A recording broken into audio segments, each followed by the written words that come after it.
Hello बच्चों, आज की क्लास में मैं इलेक्ट्रोड पोटेंशियल समझाऊंगा। लेकिन ये हमारा लास्ट लेक्चर का लास्ट टॉपिक था, रिप्रेजेंटेशन ऑफ ए सेल, जिसमें मैंने आपको बता दिया था कि एनोड क्या होता है, कैथोड क्या होता है। एनोड को लेफ्ट साइड में रिप्रेजेंट किया जाता है और कैथोड को राइट साइड में। हमेशा इलेक्ट्रोलाइटिक सेल में salt bridge represented by double vertical line देख सकते हो, और सिंगल वर्टिकल लाइन जो आपको दिख रहा है वो फेस बाउंड्री को रिप्रेजेंट कर रहे हैं। देखिए यहाँ पे तो ऑब्वियसली दिखाई दे रहा होगा, ये रहा, देख सकते हैं जिंक एंड Zn+2। इसके बीच में ये सिंगल लाइन है। ये सिंगल लाइन जो है ये बाउंड्री, इन दोनों के बीच में एक बाउंड्री लाइन है, ठीक है, जो फेस बाउंड्री को रिप्रेजेंट करता है। इलेक्ट्रोड पोटेंशियल को फोकस करते हैं आज की क्लास में। देखिए एक्चुअल में होता क्या है। The potential difference which facilitated the flow of electron in between two faces is called electrode potential. दो फेस के बीच में जो पोटेंशियल डिफरेंस होता है उसे ही इलेक्ट्रोड पोटेंशियल कहा जाता है। दो टाइप के होते हैं, reduction electrode potential, oxidation electrode potential. Reduction electrode potential में रिडक्शन प्रोसेस होगा। देख सकते हैं कॉपर क्या हुआ है, Cu2+ से Cu में चला गया, इसलिए यहाँ पे रिडक्शन हुआ। The tendency of an electrode to gain the electrons is called reduction electrode potential. Oxidation electrode potential क्या होता है? The tendency of an electrode to lose the electrons is called oxidation electrode potential. Zinc ने यहाँ electron lose करके Zn+2 oxidation state में चला गया, ठीक है। तो इस सेल अगर निकालेंगे, मतलब टोटल अगर सेल वोल्टेज निकाला जाए तो ऑक्सीडेशन स्टेट का और रिडक्शन स्टेट का, एनोड और कैथोड का जो वोल्टेज है उनको ऐड कर दिया जाता है। तो देखिए यहाँ पे दोनों को अगर रिडक्शन बनाने के लिए, जैसे एक जगह ऑक्सीडेशन है एक जगह रिडक्शन है, तो ई ऑक्सीडेशन को मैं चेंज करता हूँ ई रिडक्शन में। तो जब भी रिडक्शन में चेंज करूँगा तो वो माइनस के साथ चेंज होगा।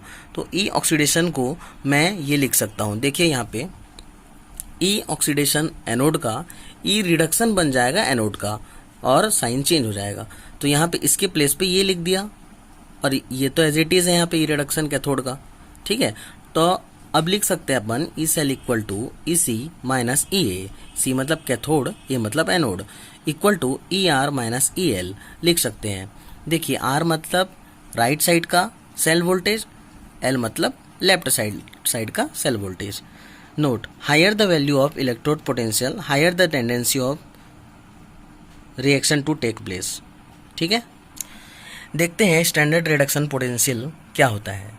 Reduction potential of N electrode when the concentration of ions in the solution is 1 मोल पर litre and partial pressure of gases is atmospheric and the temperature is 298 kelvin is called standard reduction potential. अगर pressure और temperature, pressure क्या हो 1 atmospheric हो, temperature 298 kelvin हो, और solution का concentration 1 मोल पर लीटर हो, तो उस कंडीशन में जो रिडक्शन पोटेंशियल निकलेगा उसे ही स्टैंडर्ड रिडक्शन पोटेंशियल कहा जाएगा। If nothing is mention the type of electrode potential then it is assume to be reduction electrode potential, ठीक है। अभी देखते हैं cell potential and EMF. The difference between the electrode potential of the two half cell is known as cell potential और cell voltage. दो electrode होता है electrolytic cell में, दोनों इलेक्ट्रोड के बीच का अगर पोटेंशियल डिफरेंस निकाला जाए तो उसी पोटेंशियल डिफरेंस को हम कहेंगे सेल वोल्टेज और सेल पोटेंशियल। देख सकते हैं ई सेल इक्वल टू क्या होता है, E reduction cathode minus E reduction anode. इस फॉर्मूले को बहुत अच्छे से याद रखोगे। Example of EMF of Daniell cell, Zn+ Cu2+ aqueous is converting into Zn+2 plus Cu। देख सकते हैं यहाँ पे ई सेल अगर निकालना चाहूँ तो ई आर माइनस ई एल होता है, राइट साइड का पोटेंशियल माइनस लेफ्ट साइड का पोटेंशियल। राइट साइड में हमेशा कैथोड रहता है और लेफ्ट साइड में एनोड रहता है। ई सी माइनस ई ए लिख सकते हैं, ठीक है। देखिए यहाँ पे ई सी की जो वैल्यू है वो हमारे पास गिवन है। ई सी की वैल्यू कितनी है यहाँ पे देख सकते हैं 0.34 वोल्ट, और ई जेड की वैल्यू जो है वो -0.76 वोल्ट। उस हिसाब से अगर देखा जाए तो कैथोड में कॉपर रहेगा तो कॉपर की वैल्यू यहाँ पे, और एनोड साइड में क्या रहता है, जिंक रहता है, तो जिंक जो रहेगा वो माइनस 0.76। बीच वाला माइनस जो आ गया वो उसके कारण से माइनस माइनस प्लस हो जाएगा और फाइनली दोनों को ऐड करेंगे तो 1.1 वोल्ट यहाँ पे सेल वोल्टेज मिल जाएगा। ठीक है, तो इसी तरीके से सेल वोल्टेज निकाला जाता है। किसी भी इलेक्ट्रोलाइटिक ऑर्डिनल सेल का सेल वोल्टेज इसी तरीके से निकाला जाएगा। E cell equal to E right minus E left फॉर्मूले को याद रखना। हमेशा राइट साइड में कैथोड रहेगा, लेफ्ट साइड में एनोड रहेगा, ये याद रहे। देखिए यहाँ पे अब पढ़ेंगे स्टैंडर्ड हाइड्रोजन इलेक्ट्रोड क्या होता है। आप इसका कंस्ट्रक्शन देख सकते हैं।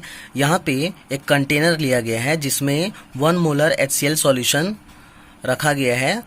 देख सकते हैं यहाँ पे आपको ग्लास जैकेट दिख रहा है और ये जो वायर दिख रहा है ये वायर प्लेटिनम वायर है और यहाँ पे जो फॉयल दिख रहा है प्लेटिनम फॉयल है।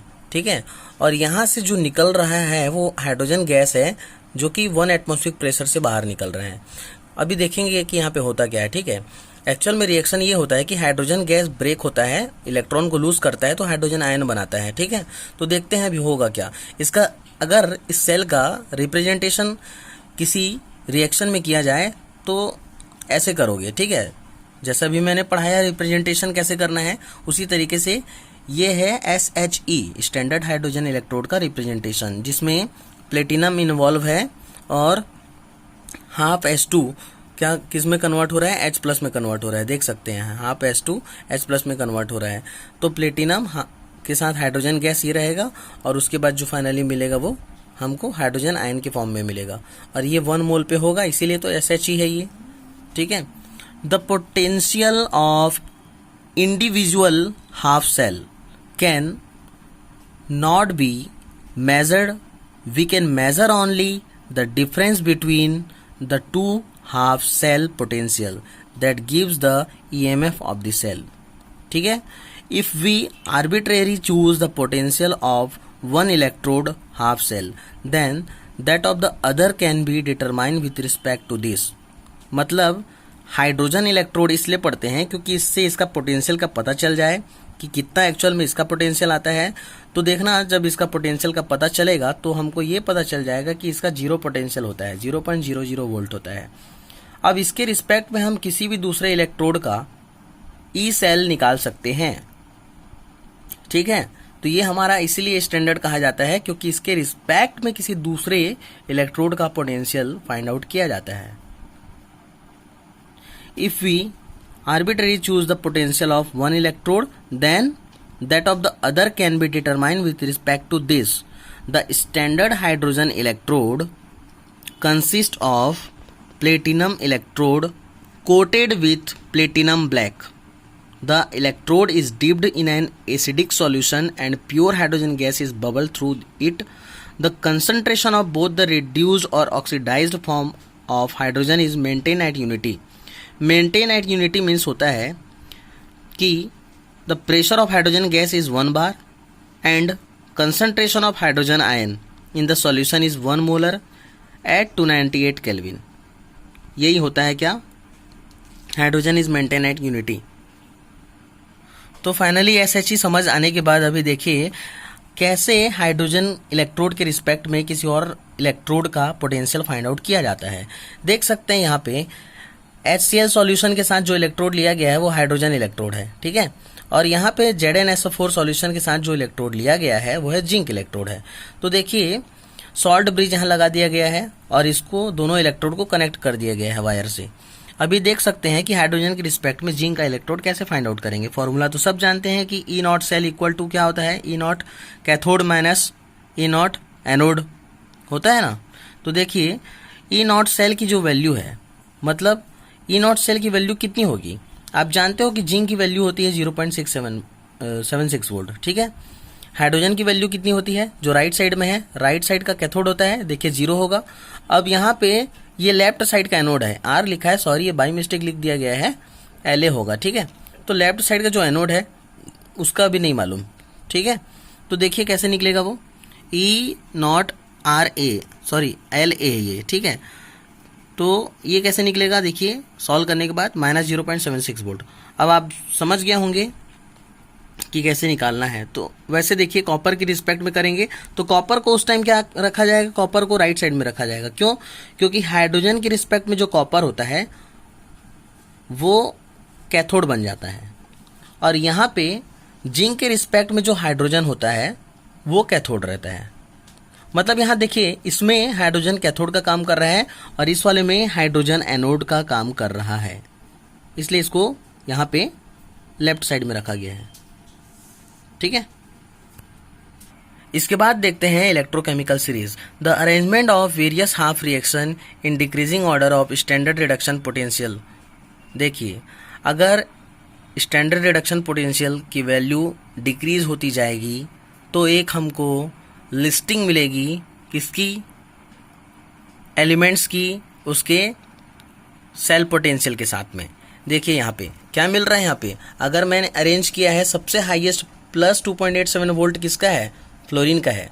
उसके बाद वोल्टेज के डिक्रीजिंग ऑर्डर में मैंने यहाँ अरेंज कर दिया और एक लिस्ट रेडी किया। इसी सीरीज को, जो मैंने सीरीज रेडी किया, इसी को कहा जाएगा इलेक्ट्रोकेमिकल सीरीज। ठीक है, इसमें क्या होता है, जो टॉप पे होता है जैसे फ्लोरीन, जो जितना ज़्यादा पॉजिटिव वो उतना ज़्यादा स्ट्रॉन्गेस्ट ऑक्सीडाइजिंग एजेंट, और जो जितना ज़्यादा निगेटिव होगा वो उतना स्ट्रॉन्गेस्ट रिड्यूसिंग एजेंट होगा। ठीक है, जो जितना ज़्यादा निगेटिव होगा वो उतना ही ज़्यादा स्ट्रॉन्गेस्ट रिड्यूसिंग एजेंट होगा। निगेटिव है ना, इसलिए रिड्यूसिंग एजेंट। और जो जितना ज़्यादा पॉजिटिव होगा वो उतना ज़्यादा स्ट्रॉन्गेस्ट ऑक्सीडाइजिंग एजेंट होगा। आई होप आप लोगों को समझ में आ गया होगा। ठीक है, तो फ्लोरीन क्या है, स्ट्रॉन्गेस्ट ऑक्सीडाइजिंग एजेंट, और लिथियम स्ट्रॉन्गेस्ट रिड्यूसिंग एजेंट होगा, क्योंकि इस लिथियम की सबसे कम वैल्यू होती है पोटेंशियल में, निगेटिव में आती है इसकी वैल्यू, और फ्लोरीन की सबसे ज़्यादा वैल्यू होती है पॉजिटिव में आती है।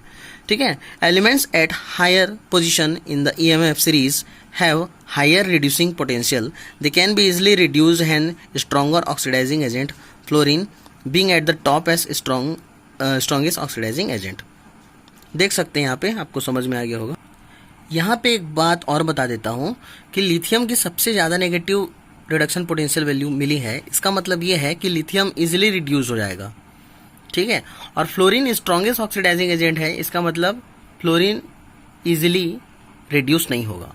ठीक है, इसके बाद वाली क्लास रहेगी relationship between Gibbs free energy and EMF of cell. ये भी इंटरेस्टिंग क्लास रहेगी, इसको भी और भी अच्छे से कोशिश करूँगा समझाने का। ठीक है, और समझ में नहीं आता है तो कमेंट किया करो, फिर देखेंगे नेक्स्ट क्लास भी अगर इसी में बना दिया जाएगा। अगर समझ नहीं आएगा तो उसी को मैं एक बार फिर से बता दूंगा, लेकिन अच्छे से पढ़ो यार, नोट्स बनाते हुए पढ़ो। ठीक है, बाय बाय, थैंक यू।